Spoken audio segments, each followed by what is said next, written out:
Welcome to our first Warface tutorial. The purpose of this series is to help improve the skill of our subscribers and the general Warface player base. This will be a part 1 of a 3-part series on how to improve your aim.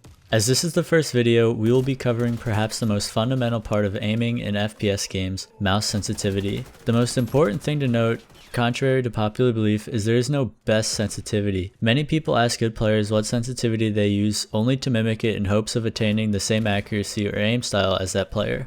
When looking at other players and how they aim, you should use it only as a reference point. Most likely they will have put hundreds or thousands of hours into practicing with that sensitivity and building muscle memory.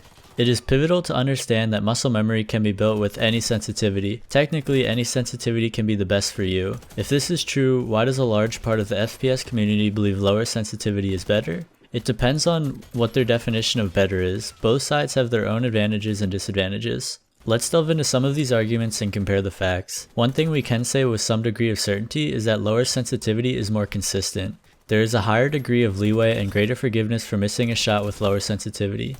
Because you generally need to move more, small aim discrepancies like over-aiming by a millimeter, moving your mouse over a piece of dust or hair won't be noticed as much. With higher sensitivity, every single little movement is noticed and makes a big difference. If you over-aim or under-aim ever so slightly, you will miss.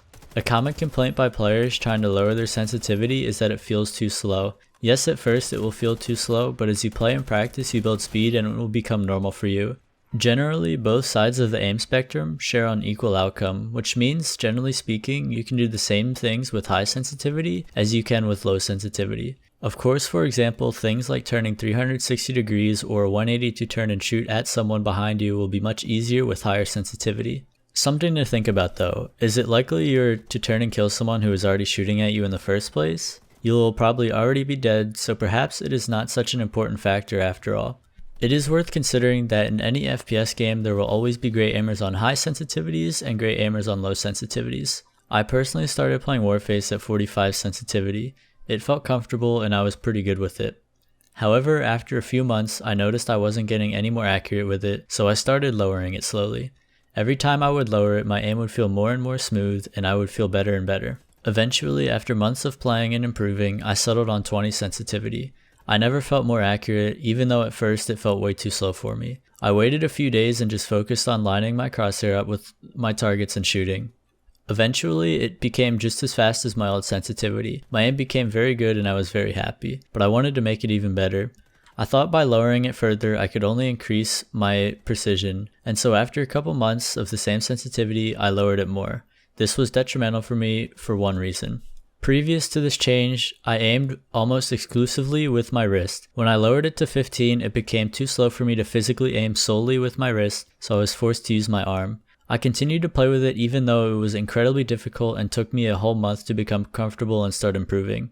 And was I more accurate than I was with my old sensitivity? No. It was a totally different way of aiming. I would have to put in the same amount of hours as I did with my old sensitivity to match it. Keep this in mind when changing your sensitivity.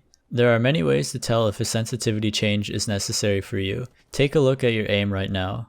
Do you over-aim past targets? If you do, you should lower it slightly. Under-aim perhaps? Maybe try turning it up. Do you have trouble tracking targets? Try lowering your sensitivity slightly and see if it helps. All of these factors could indicate that a change of some sort is needed. Now, this isn't an exact science, but from our personal experiences, the best sensitivity is what feels right for you. If you're comfortable with it, stick with it and you will improve. You can aim just as accurately with your arm as you can with your wrist. One thing to note, however, is switching between the two is not a good idea. Considering aiming with your wrist and aiming with your arm uses completely different muscles in completely different ways. Switching between the two will be like learning how to aim all over again.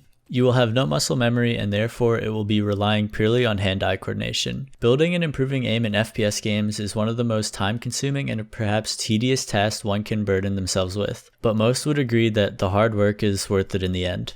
Our conclusion is whatever sensitivity you like, as long as it's not too high or too low, could be the best for you as long as you dedicate yourself and work at it. We will give you a general guideline for the range your sensitivity should be at though. After much discussion and debate between a handful of players, we came up with the numbers of anywhere between 10 to 40 at 400 DPI, that means 5 to 20 at 800 DPI, and 3 to 10 at 1600 DPI. Remember, the lower the sensitivity, the larger your mousepad will need to be. If you currently use a very small mouse pad, you might have to buy a new one. At 10 sensitivity, it will take a total of 68 centimeters of movement for a 360 degree in-game turn. At 40, it will take merely 17 centimeters. There are many ways to test a new sensitivity, but by far the easiest and perhaps most useful is in the safe house. There are multiple markers and targets for you to practice tracking, flicking, and turning around from point A to B. Let me show you a particularly good safe house exercise I like to use when looking at a new sensitivity. I stand here in the middle of the room, scope in with the red dot, and move all the way to the left and all the way to the right, all the while trying to keep the red dot directly on the head of the target. If you can't, it is likely too high or too low for you. Keep in mind that there are many other factors to aiming that are not related to your sensitivity, which will impact how effective you are with the sensitivity you choose. We hope you learned something from this video and hope you found it useful in some way. Stay tuned for the rest of the aim related tutorials. Remember, good aim alone does not make a player good. To be a good player, you need to be well-rounded in all aspects of gameplay. Hopefully we will cover them all. We want to help you improve, and making these tutorial videos is a way of giving back to the amazing community that makes Warface great. Thanks for watching. Please leave a like and a comment if you have any questions regarding the video. We will answer them all. Until next time, happy fragging.